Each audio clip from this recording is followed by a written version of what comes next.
Hey everyone, welcome to another episode of Clockedin with me, your host, Jordan Edwards. I'm thrilled to have you tune in as we dive into the dynamic world of productivity, success, and stories of incredible individuals who've mastered the art of getting things done. Whether you're commuting, hitting the gym, or just relaxing at home, this podcast is the go-to source for inspiration and actionable tips to level up your productivity game. I'm on a mission to unravel the secrets of those who seem to effortlessly manage their time and achieve their goals. So if you're ready to clock in and unlock your full potential, you're in the right place. We've got a lineup of amazing guests, industry experts, and thought leaders who will share their insights and strategies to help us crush your to-do list and make the most out of every moment. Get ready to get inspired, motivated, and equipped with the tools you need to supercharge your productivity. This is Clockedin with Jordan Edwards. Let's dive in. Hey, what's going on, guys? We got a special guest today. We have Richard Greene. He's an attorney by trade from USC Law School. Richard left the practice of law to share his communication breakthroughs with presidents, prime ministers, cabinet ministers, senators, congresspersons, first ladies, political candidates, CEOs and CFOs of Fortune 500 companies, attorneys, judges, Hollywood celebrities, and making professionals, among others, in over 40 countries on 6 different continents. The work includes branding and message development, media training, speech writing, and speech coaching. The work also extends to helping clients overcome the fear of public speaking, a service he provided to Princess Diana, and continues to provide to major politicians, business leaders, and professional speakers today. Richard's conducted over 100 international lectures, tours, leading workshops, and doing consulting for the United Nations, the World Health Organization, U.S. Chamber of Commerce, Foreign Business School, the Young Presidents Organization, and many, many more, including Walt Disney Company. Richard, how are you doing today? We're excited to have you here on the Clockedin podcast. Thank you so much, Jordan. I was getting tired even listening to all of that. It's been a long but wonderful career. Yeah, it's incredible what you've been able to do and accomplish. So where did it all start for you? Where was this ever part of a plan? Like, how did this happen?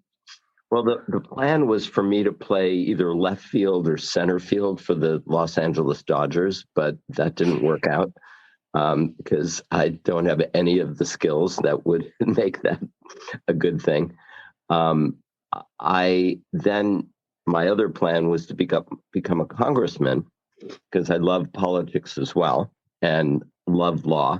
And so I went to law school, graduated USC Law School. And then as I was 5 years into my practice, I get this invitation to go to this event with this guy, this 23-year-old guy who is pictured in a business suit walking on a bed of hot coals and telling you that if you come and pay this money, you can overcome your fear and turn it into power.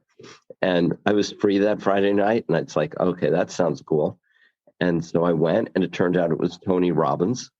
And I was one of like 150 people, and it turned out it was Tony's first ever seminar in the United States. He had had 2 seminars before like that in Canada. He's 23 years old. And I walked up to him and said, hey, my name is Richard Greene. I'm a lawyer in town. And I have to tell you, you're one of the best communicators I've ever seen in my life. And I have no doubt that you're going to make a huge contribution to the world. And I'd love to help you do that. And he goes, great, let's have lunch. And so we had lunch, and then he moved into my law suite, and we would like stay up till 2 or 3 every morning brainstorming about how his business could get to the next level. And in the process, I learned all of the stuff, at least at that time, that Tony was teaching about neuro-linguistic programming and communication strategy and all of that. And it was fascinating to me. And then I decided that was way more fun than practicing law, and traveled around the world for a little bit, and then came back and was actually working because I wanted to develop my skills in this coaching using neuro-linguistic programming. I actually, when I came back from Europe, or from India, Nepal, and then Europe, and I actually had a child that came soon after that, so I had to take Oh, care wow. of her. And I was working because I didn't want to go back to law, because I really wanted to pursue what the things I had learned with Tony and to be a motivational speaker. And I was actually working for $7 an hour at a Nutrisystems behavior education clinic to help people who were dealing with being overweight. And it's like, okay, this is kind of different than being a lawyer in with my own law practice, but it was great training. And then developed my practice, and then got invited to speak in a year and a half later to speak in Austria, and then went there and then gave a workshop on neuro-linguistic programming, then got invited while I was there to speak in Germany, and then another one, a different part of Austria, and then Frankfurt, and all over. And it just snowballed for, it's now 53 countries. And I think the lesson of it is, are you looking at the work that you do as a job, right? Or are you looking at it as some sort of a campaign that you have to do things? Or is it even deeper and some sort of a spiritual mission that makes your life on the planet that you chose to come into, at least that's my belief, enormously fulfilling? And so I've just followed my bliss. I know that's a bit of a cliche, but Yeah. I just think it's horrible for people who are stuck in jobs where they feel like for those 8 or 10 hours they're in prison, when they really, in their heart of hearts, want to be doing something else. Yeah. Very profound with all the stuff you just said. For you, what was the best way? First of all, with Tony, what'd you see in him that, obviously you said he was a great communicator, but what was it that was that fast? Like, when you guys were going, were you inviting him to your law firm and you're running simultaneously? So I had an office in a law suite. There was an empty office right next to my office. Tony Yeah. didn't really have an office at that time. This was the beginning of 1984. And I said, why don't we rent you that office? And that became the center of operations for what was then Robbins Research International. And but it was great because we got to spend a lot of time talking. I introduced him to a bunch of people. I helped him with his PR. I helped him with his strategies, and at the same time, he's showing me, this unbelievable proprietary, perspective on so many things. And it was like the University of Tony Robbins, and I had a private Yeah. tutor. Yeah. I mean, as big as he's gotten, it's incredible what you could have learned, what you did learn. And obviously we saw the skills that you put through that. Yeah, just to answer your question, I mean, I'm fascinated by people who are extraordinary, and in sports and business and whatever. And Tony happens to be, and I'm sure many people who are seeing this have seen him in one way or another. He happens to be one of the smartest, most creative, most dynamic. I mean, what you see on TV or in those seminars is who he is, like, all the time. And it's like, wow, Yeah. this guy is in a really lovely way, kind of a freak of nature. And it's like, I'm down. So Yeah. Yeah. I mean, and that brings it up to one of the biggest benefits is being around people who push you, being around people who motivate you. And we hear the 5 people that we surround ourselves with are, we're going to become more like them. And to have yeah, Tony Robbins in your wheelhouse is not a bad person to have around. Yeah, I love that saying. That was a saying by Jim Rohn, who was Tony's first kind of motivational guru. And he said, who you are is the average, excuse me, is the average of the five people you spend the most time with. And if one of Yeah, those five happens to be Tony Robbins, that's going to have a certain effect. And if one of the five is someone who's constantly playing the victim role or mode in your life, or they're lazy, or they're addicted to drugs, or whatever, I mean, that's going to have an influence too. absolutely. And to even add to that portion, something I've realized is that since a lot of people are staying at home, are at home, working from home, that it's become those five people are now becoming books, podcasts, television shows. It's becoming everything that we consume. Or So now we Jordan, sit, or yeah, Jordan Edwards podcast. There you go. You could be one of the five for lots of people. absolutely. Absolutely. I appreciate that. So for you, you go on this spree with Tony Robbins, traveling around the world. How were you guys attracting audiences everywhere you went? Because that was way before that was a little bit before the internet, right? No, way before the internet. No, you would call people, you would send letters, you would have a friend say, "Hey, why don't you come? You know, I want to. Somebody's interested in your work. He may want to host an event." And you go for lunch or coffee, and you drive across town, right? And then a few years after that, or right around that time, the fax machine is being developed. I mean, it's incredible how fast and far we've come. But yeah, he kind of took off, and he would do an event, and then people would come up to me or someone else on his team and say, "Hey, you know, I want to bring him to Chicago, or I want to bring him to New York or whatever." And I would help Oh, like wow. negotiate that. Yeah, I Facilitate mean, that. it Yeah, just was this organic growing of a phenomenon because he's such an impactful, unique guy. absolutely. So for yourself, when you went on your own, were you concerned in that area? Because it seems like you've been able to meet with these super high level people again and again and again.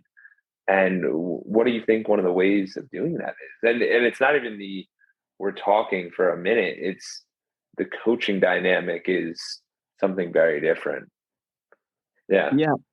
So I think the question is, how do you even get into that space, into their zeitgeist, their worlds? And it happens so many different ways. I mean, for example, I mean, it happens for me as well. If somebody does know about me and says, "Come to Vienna, Austria," and I'm there, and then someone's in the audience and says, "I want you to come speak to my company." Or, for example, the Philippines is having a presidential election. I was doing some work for the Young Presidents Organization. Someone from who's a very wealthy business person in the Philippines um, said, "I want you to come and do a week's worth of training for my company in Manila." Oh, wow. Flew me out, paid me, a very nice fee. And then while I was there, towards the end, I said, "I want to introduce you to my friend so and so, who happened to be running for president of the Philippines 5 years ago, and said he could really use your help because he's not breaking through yet. And I think that you could help him be more natural, be more charismatic, whatever."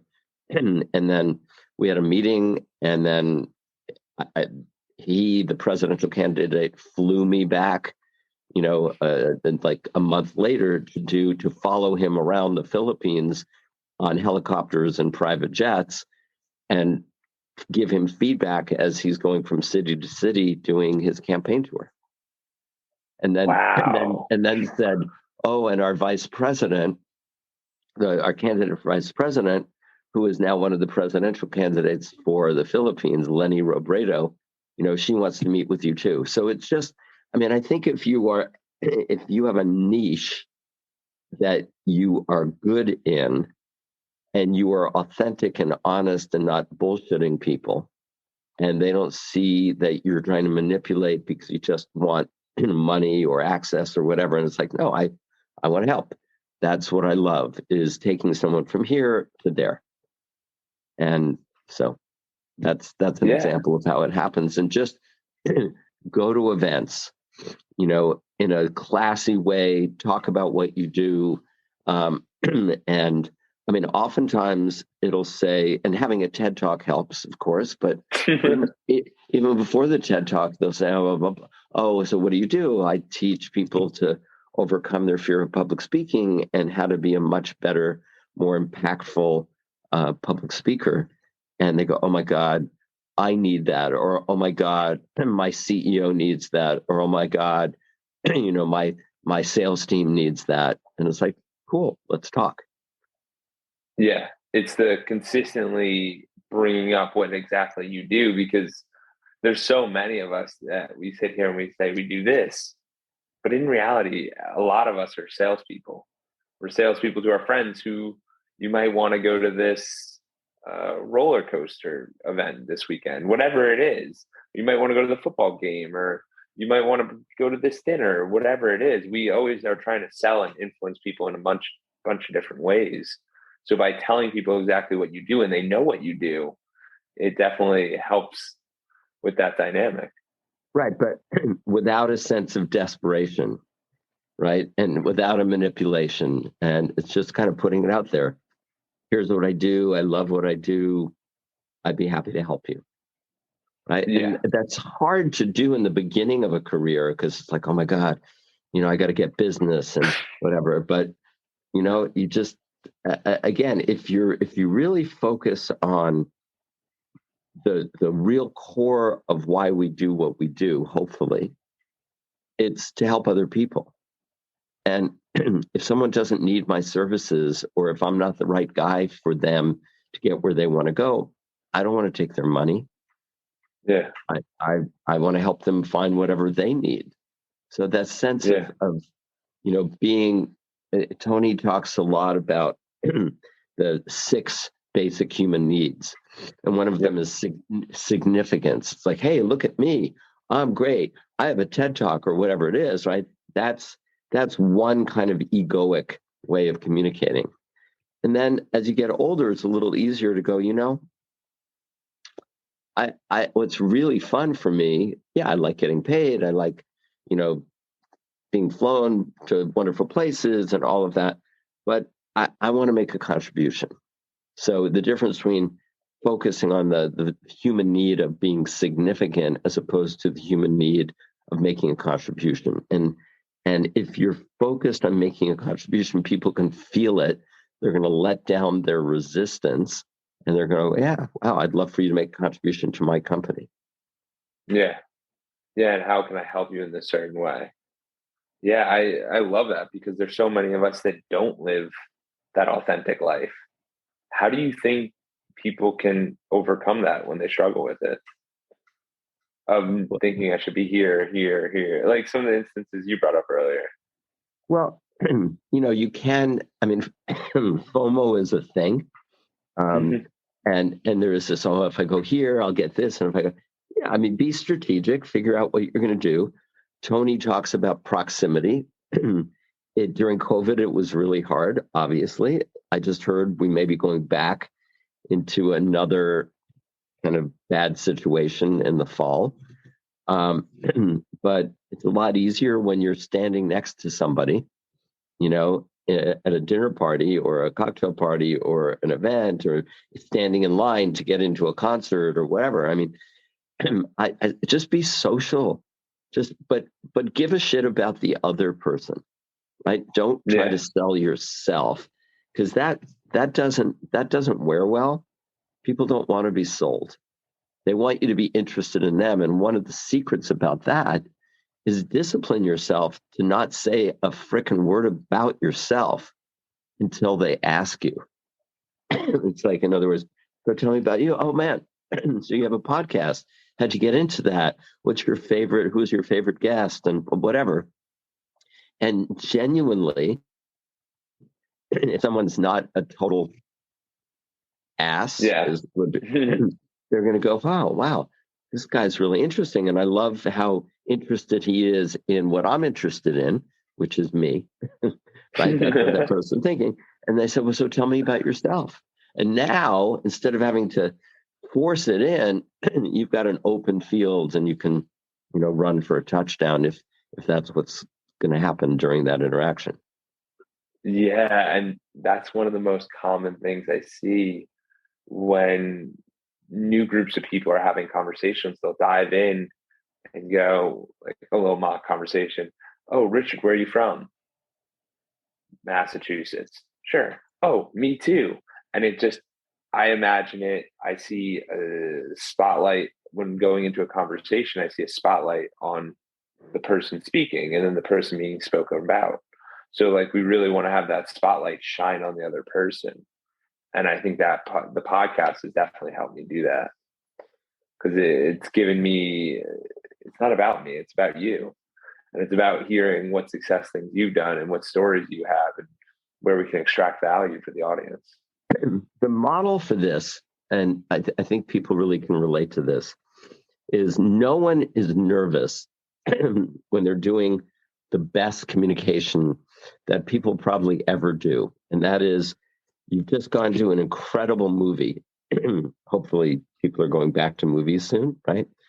And you walk out of the movie and you run into a group of friends from your hometown. And you spontaneously do what? You go, oh my God, I just saw this movie. The cinematography, the acting, I was laughing, I was crying. It was incredible, right? And why are you doing that? You're not making money from Fox or Disney or DreamWorks or whoever produced the film. You're doing it because we have a basic inherent human desire to help other people.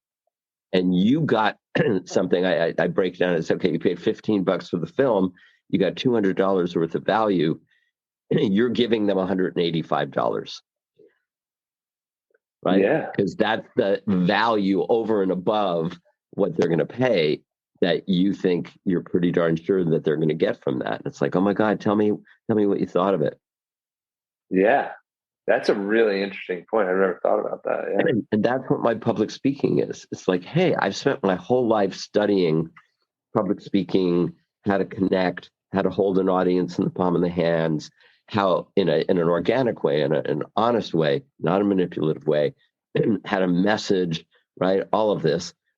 I can't wait to share it with you because I'm authentically passionate about it. And it's really fun. Like when you see a movie, you go to a great concert. Oh my God, you have to go see Sting or you have to go see, Jay-Z or whoever, right? And that's how human beings really connect, by coming from their heart and suggesting things from that space rather than, okay, that analytical whatever. I mean, you can have that in there as well, but it just and it'll come. And if it doesn't come, maybe you need to tweak things. Maybe that's the universe's way of saying, hey, instead of focusing on neuro-linguistic programming, why don't you focus on public speaking? Or instead of focusing generically on public speaking, why don't you make a specialty out of helping people overcome what is the greatest fear in the world, which is public speaking, right? So you just keep listening to the universe, listening to feedback, listening internally to your heart. What do I want to do when I grow up? What am I passionate about? And try not to ever get stuck doing things that you're not passionate about, because that'll suck the life out of you and dry you up and age you. Yeah, that's for sure. I've seen too many people live great lives, but it's always going for the weekend. And I love this concept that you bring up of sometimes you're like almost there and you just don't even realize it yet. It's a 1 millimeter turn and you're almost there. Yeah. From going from public speaking to helping people overcome public speaking fear. Yeah. It's very powerful because it's funny because early in the career, someone always feels like they come from a lack. There's not that abundance mindset. But when you're in this place of sharing, it's an abundance. It's exciting. Yeah, I think that's well put. That's absolutely well put. And again, the bottom line is people will feel whether you genuinely want to help them or just help yourself. Yeah. Yeah, And I've heard. it's hard. Yeah. It's hard if you don't have enough money to pay your rent to be thinking about other people. But, but you know, it comes. One thing comes from the other, and you're here, I believe, to learn lessons, and sometimes challenges force you to develop your muscles in ways that you otherwise wouldn't. Right? Yeah, absolutely. I completely agree. So let's dive into public speaking a little bit. I mean, I know we've been going on it, but Can I ask you a big favor? I yeah, have a short, like 15-minute thing. Is there any way that we can pick this up? And I'm happy to give you some more minutes after that. But I have like a 1:15 that I have to jump onto. oh yeah, sure. Okay. I have So yeah. I'm gonna use this in like 1:45. Okay. Can I call you back then? I have a group 5 to 6. We can figure it out. I'll shoot you an email though. It's Okay. probably gonna Thank you. be because I have something 5 to 6, but yeah. Okay. Well, let's do it whenever you want, and I'll wear the same Okay. shirt. Okay. Thanks, man. Thank you so much. Sounds Take good care. too. Thank you for reaching the end of the podcast. For that, we'll give you a complimentary coaching session in the link below with Edwards Consulting. Hope to see you there and have a great day and keep clocking in.